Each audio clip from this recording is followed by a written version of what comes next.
Puis nous avons également notre ami Nicolas Vitou. Bonsoir Nicolas.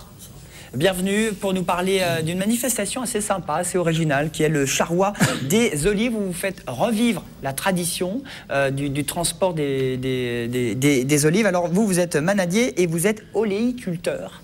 Voilà, donc manadier depuis 30 ans, on fête les 30 ans de la manade cette année, mais aussi oléiculteur, puisque souvent les manades ont toujours une activité agricole, à part les taureaux Camargue, donc il y a toujours une activité agricole. Nous, c'est la production d'huile d'olive picholine, et aussi donc passionné d'attelage. Alors on est en pleine récolte là des olives. Tout à fait, en pleine récolte. Donc on se réfère à des textes anciens qui montrent que les anciens partaient entre minuit et 4 heures du matin dans la région de Castries, Saint-Geniez-des-Mourgues, Saint-Bresse, Boisseron, Saint-Christol pour amener les olives à Villevieille, donc au moulin.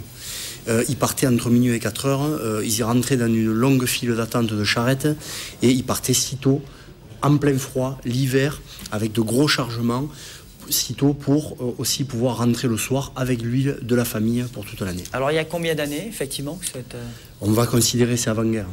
Avant-guerre. Jusqu'à avant-guerre, voilà, ça se passait comme ça. Et le pont, voilà, donc on se réfère à ces textes pour l'heure. Ce n'est pas le plaisir de partir à 4 heures du matin, mais on a voulu vraiment respecter. J'aime pas parler de tradition. Parce que bon, on n'est pas quand même, on ne se définit pas comme des passéistes. Bon, c'est la 5e édition hein, aussi. Voilà, 5e édition, mais on n'est pas à dire c'était toujours mieux avant, non pas du tout. On essaie d'abord, on est passionné de cheval, on essaie de retrouver des gestes, des sensations perdues au travers des chevaux et du charroi. Alors Nicolas, justement, passionné par les olives, par les chevaux, le charroi. Charroi, ça veut dire quoi déjà? C'est une charrette?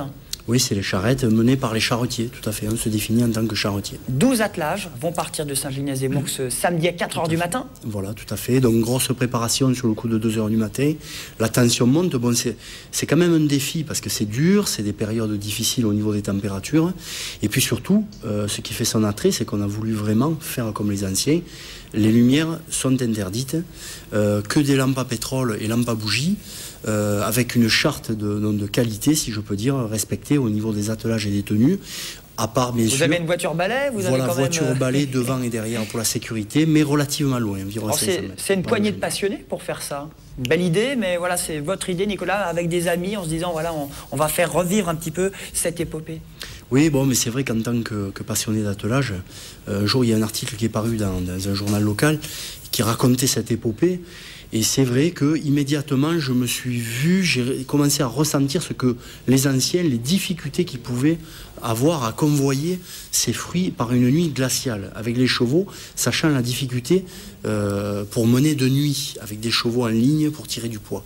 Donc de suite, l'idée a germé, et bien sûr, je me suis entouré de gens très solides de Saint-Geniez-des-Mourgues, pour citer que M. Bouscarin, M. Bousquet, Bernard Cosse aussi de Latte, qui sont des meneurs d'attelage très solides et courageux. Alors ce charroi, Nicolas, va partir à 4 heures du matin pour les leftos samedi, puis vous allez aller jusqu'au marché de Sommières et jusqu'au moulin. Oui, alors à l'heure où on va passer, le marché est tout à fait en place. Voilà. Alors toutes charrettes entre 12 et 15 sont chargées d'olives, bien sûr, avec les charretiers, mais aussi les gens, tout le monde, tous ceux qui le désirent peuvent partir avec nous le matin ou venir nous voir simplement à Villevieille ou au retour à Saint-Geniès. Mais on va à la vitesse de travail, au pas, donc beaucoup de gens participent et marchent à côté des attelages. Je peux dire c'est très agréable. Nathalie, c'est plutôt sympa comme opération. Oui, c'est intéressant. Moi, je me pose la question, quelles sont les olives vraiment du cru d'ici? Alors, la variété endémique, c'est la picholine. La picholine. Voilà, qui part, la zone AOC picholine, huile d'olive de Nîmes, plus précisément, part, grosso modo, de Castries et va jusqu'à Le Haut-Gard, on va dire Quissac, et s'arrête à Beaucaire. Voilà, ça, c'est la variété endémique importée par les Romains. Et on salue Jenna Sylvestre. Bonsoir, Jenna. Bonsoir. On parlait olives, vous voyez? Ah, la tradition, vous qui êtes du Languedoc-Roussillon, vous êtes de Montpellier. Tout à fait, c'est ça. Bienvenue, merci beaucoup d'être avec nous. On va parler de l'élection de Miss France de 2012 dans un instant. On parlait du charroi des olives, où la tradition est au rendez-vous, même si le mot tradition n'est pas... Voilà, on va pas dire ça. Donc comment ça se passe? Le public peut voir un petit peu ces 12 attelages, c'est ça l'intérêt, même si c'est très tôt le matin, vous allez à Sommières, au marché, il y a un déjeuner, voilà. Bien sûr, donc bien sûr, c'est à but non lucratif, hein. Il faut savoir qu'il y a juste le traiteur qui fournit donc le petit déjeuner du matin. Après, sur le coup de 7h30, 8h, on arrive au moulin de Villevieille. On décharge les fruits, ça prend à peu près demi en 3/4 d'heure le temps que chaque charrette décharge. Et à la cave viticole à Villevieille, un déjeuner avec des soupes et des charcuteries pour bien se réchauffer. Et sur le coup de 9h30, on repart sur le retour. Halte à Saint-Christol, le petit café servi par le comité du Téléthon de Saint-Christol. Apéritif à la cave viticole de Saint-Géniès-et-Mourgues sur le coup de 11h30 et repas au foyer communal de Saint-Géniès-et-Mourgues avec tous les gens qui ont participé.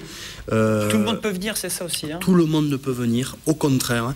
C'est vrai qu'il semble un petit peu de l'extérieur, qu'on est une équipée voilà, un petit peu refermée sur nous-mêmes. Au contraire, le but c'est de communiquer notre passion des chevaux et notre passion pour la ruralité, j'y tiens. Parce qu'il y a vraiment une tradition rurale encore en agglomération de Montpellier. Et la passion aussi des olives du Languedoc-Roussillon. Bien sûr. Pour le charrois des olives, donc pour cet attelage, revivre les meilleurs moments, les moments il y a déjà quelques dizaines d'années.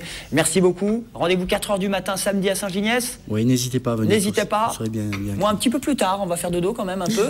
Et on va retrouver Marlène pour les titres à la une.